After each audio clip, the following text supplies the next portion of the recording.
A student could get up to 1.5 years in jail for streaking during a football game out at the University of Arizona. And I just wanted to ask, have we had any streakers ever in Lawrence County?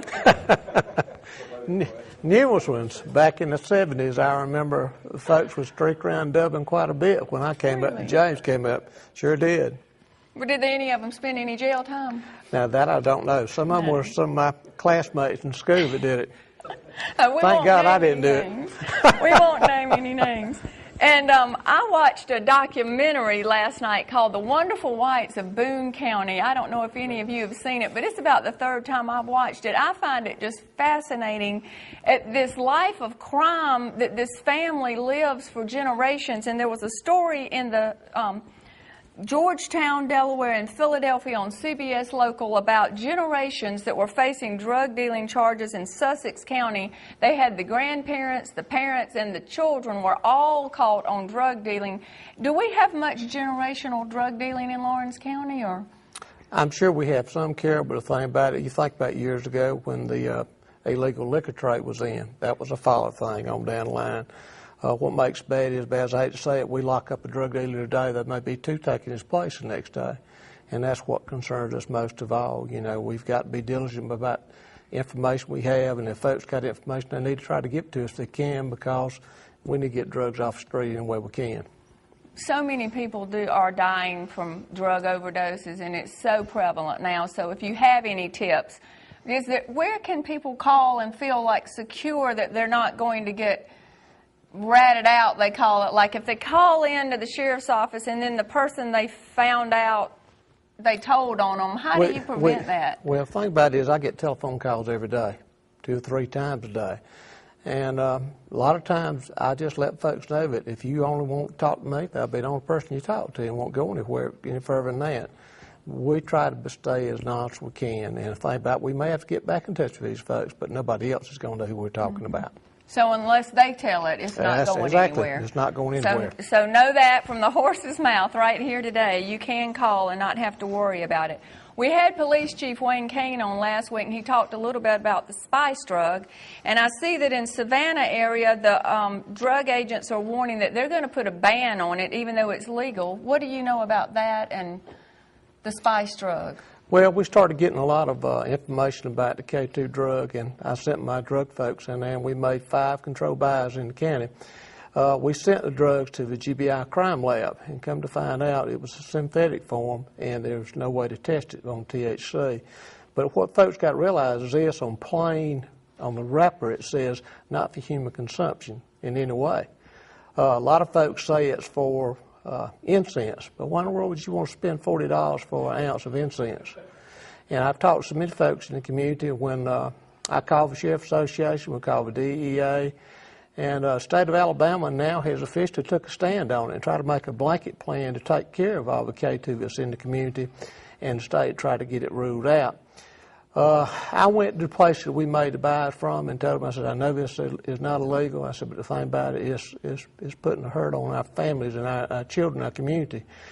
And I've had a couple of parents call me and say their children thought they were going to die because their heart was running away. And they were scared to come tell their parents. When they did, they were scared to take them to the hospital. These folks that I approached and told them we'd bought the buys from, they told us they would take them off the market, and from what I understand, we went back in and tried to buy them again, and they were not there. That's good to know. And children never fear going and telling someone. If you're afraid of your parents, go tell someone at school, but do tell someone. Don't let anything like that go untold. Now, if we want to put a ban on that, would we go to Senator Ross Tollison and Representative Matt Hatchett and ask them to maybe propose a ban on it? I have already talked to them, and I've already talked to a state representative in Savannah. If y'all heard about the child that got nearly beat to death down there by her boyfriend, they had smoked K2 the night before, and when she woke up and he woke up, he honestly, from what I understand the sheriff said, was he honestly and truly thought she was going to eat him.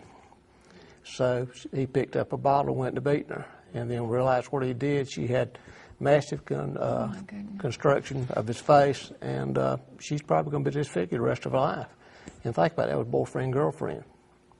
Well, see, that lets you know right there, you need to share that story with as many people as you can, because people need to know this is not just a casual little drug and it's sold over the counter, therefore it must be all right. It's not all right.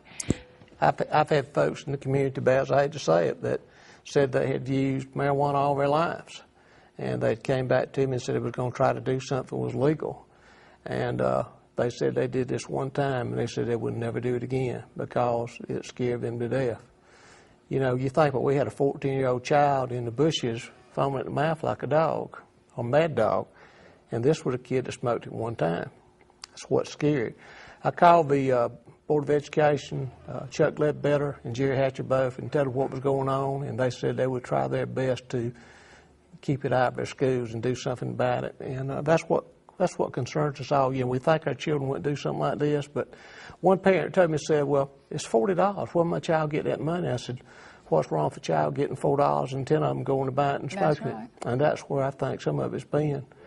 I had a mama bring her child in, and she said, I found this in my son's back pocket, and he said, it's oregano. And I gave it with my drug folks. No, it's not oregano. That was it. And the mama said she really appreciated it and hoped she could get something done about it. So we're trying each and every day, and hopefully we can get this drug off the street. Well, I hope so, because I think in America we think, well, if it's over the counter, it must not be bad. But this is a unique situation where this thing is still legal, but it is over the counter. Oh, yeah, but it's unregulated. It's supposed to be an incense. If you read about a drug, you think about it, it's got to go through human consumption and be tested through the pharmaceutical places, and none of that's been happening.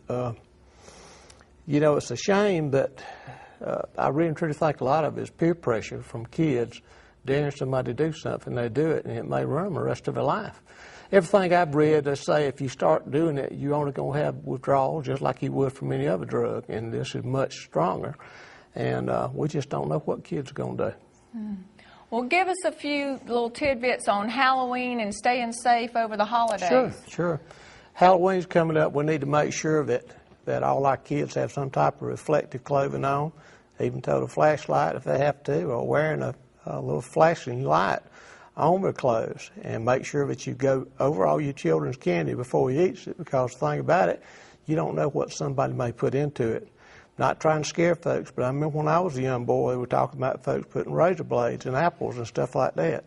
We don't want that to happen here. Make sure that your children go to places that they are welcome. Make sure that they don't get with the wrong group of people, because they very well could get hurt. And remember, tricking's not the best part to do when you get your treats, because the thing about it is you may very well become hurt by doing something very childish. And what about opening your door? It just seems in this day and age, just opening your door to any stranger seems a little scary. Oh, I agree with you. I agree with you wholeheartedly. If I didn't feel secure about what I was going to do, I wouldn't open my door. And like folks got to realize is this: if you see something out of the ordinary, if it fits out of place, pick up the telephone, dial 911.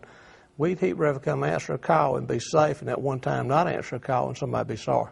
And it might not be a bad idea to get a large group to come to your house to help you give out the candy. Exactly. If you're one older person by yourself, probably not a good idea. That's true. To give out candy. Just maybe group up with someone else. Most of the churches will be involved here. I know our church is on that night giving out candy at church and calling it something else.